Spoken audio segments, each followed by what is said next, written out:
Oke, Assalamualaikum warahmatullahi wabarakatuh. Perkenalkan, nama saya Rivianto dari kelas 4A D4 PMJ. Kali ini saya akan menjelaskan presentasi mengenai project. Oke, langsung saja. Apa itu project? Project adalah suatu usaha sementara yang dilaksanakan untuk menghasilkan suatu produk atau jasa yang unik. Sementara setiap project memiliki tanggal mulai dan selesai yang tertentu. Unik berarti produk atau jasa yang dihasilkan adalah berbeda dari produk dan jasa sejenis lainnya, yang artinya tidak ada proyek yang 100% sama. Dengan kata lain, setiap proyek harus memiliki awalan atau tanggal mulainya, kemudian ada akhir atau tanggal berakhirnya. Kemudian memiliki sekumpulan aktivitas yang berurutan di antara dua kejadian tersebut, serta memiliki suatu sasaran tertentu. Kemudian ciri-ciri proyek. Proyek bertujuan untuk menghasilkan lingkup tertentu berupa produk akhir atau hasil kerja akhir. Kemudian dalam proses mewujudkan lingkup yang dimaksud, maka ditentukan jumlah biaya, modal, kriteria mutu, serta sumber daya yang diperlukan. Kemudian bersifat sementara dalam artian adanya batas waktu yang ditentukan. Kemudian dia bersifat non-rutin, artinya tidak dikerjakan secara berulang-ulang atau dalam jangka waktu yang ditentukan dan secara berkelanjutan. Kemudian bentuk pengerjaan proyek. Yang pertama adalah swakelola, yang artinya pengerjaan proyek swakelola adalah pengerjaan proyek yang dilakukan atau dikelola oleh organisasi atau perusahaan. Sedangkan subkontrak atau subkon adalah proyek yang diproyekkan. Artinya suatu organisasi membuat suatu proyek, kemudian proyek itu tidak dikerjakan sendiri, melainkan proyek tersebut dilimpahkan ke orang lain atau bermitra dengan orang lain atau dengan perusahaan lain. Kemudian contoh-contoh proyek adalah misalnya seperti pembuatan sistem informasi pada suatu organisasi atau perusahaan, pengadaan perangkat keras pada divisi tertentu di suatu perusahaan, pembuatan jaringan pada suatu substansi tertentu, pembuatan aplikasi, dan lain-lain sebagainya. Kemudian ini adalah perbedaan antara kegiatan proyek dan kegiatan operasional. Pertama, kegiatan proyek itu bercorak dinamis atau non-rutin. Yang seperti dijelaskan tadi, proyek ini tidak berkelanjutan. Kemudian kegiatan operasional itu adalah kegiatan yang terus diulang-ulang atau dia bersifat kontinu. Kemudian kegiatan proyek itu siklus proyeknya relatif pendek. Maksudnya ada seperti itu tanggal mulai dan tanggal akhirnya. Biasa mungkin bersifat 3 bulan, 4 bulan, sedangkan kegiatan operasional itu berlangsung pada jangka waktu yang panjang, seperti misalnya setiap tahun diadakan begitu. Kemudian intensitas pada kegiatan dalam periode siklus proyek berubah-ubah, kadang naik, kadang turun. Sedangkan kegiatan operasional itu intensitas kegiatannya relatif sama.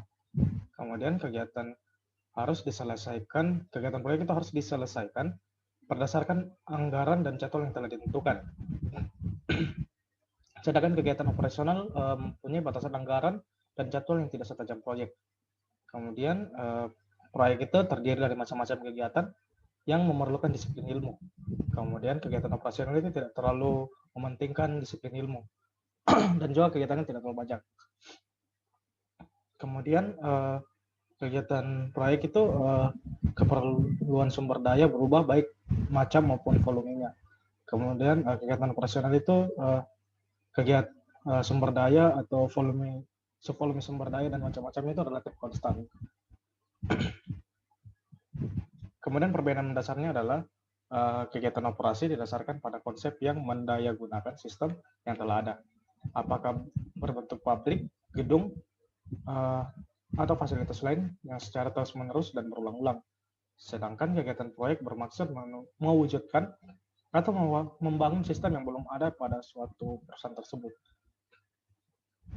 Jadi secara singkat bisa dikatakan sebagai berikut, bila mana dibandingkan dengan definisi dari proyek, maka semua pekerjaan yang lain dianggap sebagai suatu rutinitas belaka.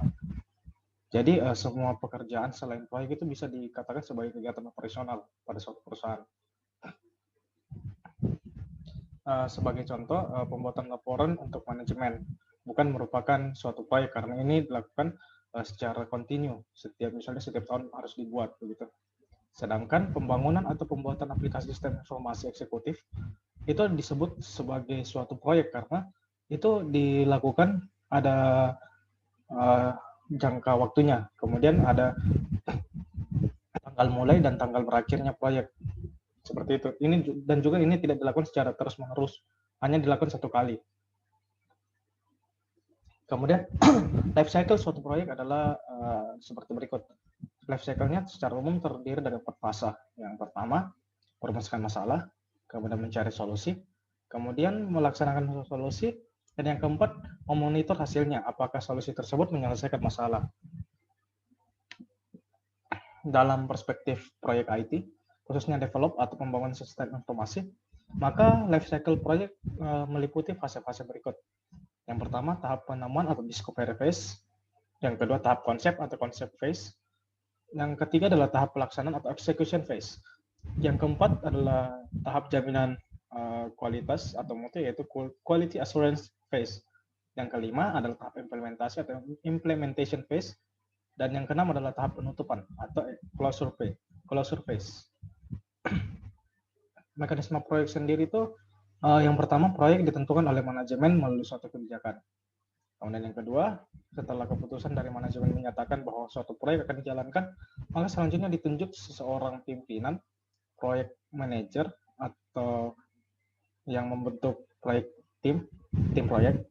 Kemudian yang ketiga, pihak manajemen akan mendelegasikan proyek tersebut kepada manajer proyek untuk memimpin dan mengelola proyek dari awal sampai akhir. Kemudian manajer proyek itu bertanggung jawab sepenuhnya atas keberhasilan proyek. Kemudian yang keempat, dalam kegiatan keseharian atau day to day, seorang manajer proyek akan mengkoordinir tim proyek dan bertanggung jawab melakukan setiap kegiatan proyek kepada pihak manajemen. Yang kelima, di dalam kegiatan proyek, seluruh pihak yang terlibat harus bertanggung jawab terhadap keberhasilan proyek tersebut sampai dengan selesai, sesuai dengan kapasitasnya masing-masing. Seperti misalnya ahli IT, dia bertanggung jawab atas keberhasilan sistem IT-nya, untuk elektrikal dia bertanggung jawab atas keberhasilan elektrikalnya, dan seterusnya sesuai dengan disiplin ilmu masing-masing tim. Kemudian hal-hal yang menyebabkan timbulnya proyek. Yang pertama adalah rencana pemerintah. Misalnya pemerintah ingin meningkatkan suatu kualitas atau kompetensi guru, maka dilakukan sebuah kegiatan-kegiatan untuk meningkatkan hal tersebut. Yang kedua adalah permintaan pasar, misalnya seperti handphone, factory outlet, penerbitan buku-buku IT, dan pembangunan apartemen. Kemudian yang ketiga adalah dari dalam perusahaan yang bersangkutan. Misal ada dari perusahaan yang memiliki suatu kebijakan, kemudian untuk mendukung kebijakan itu maka dibuat sebuah aplikasi atau sistem informasi untuk mendukung kebijakan tersebut. Kemudian yang keempat adalah dari kegiatan penelitian atau pengembangan, seperti misalnya mahasiswa yang mengikuti PKM gitu, kemudian melakukan penelitian dan pengembangan dari alat-alat yang mungkin dia buat atau judul-judul yang diteliti. Kemudian faktor keberhasilan proyek itu ada 4 secara umum. Yang pertama adalah pengelolaan proyek melalui suatu mekanisme life cycle proyek. Yang kedua, melakukan monitoring dan pengontrolan terhadap jadwal proyek, anggaran proyek, kualitas proyek, dan resiko yang dialami suatu proyek.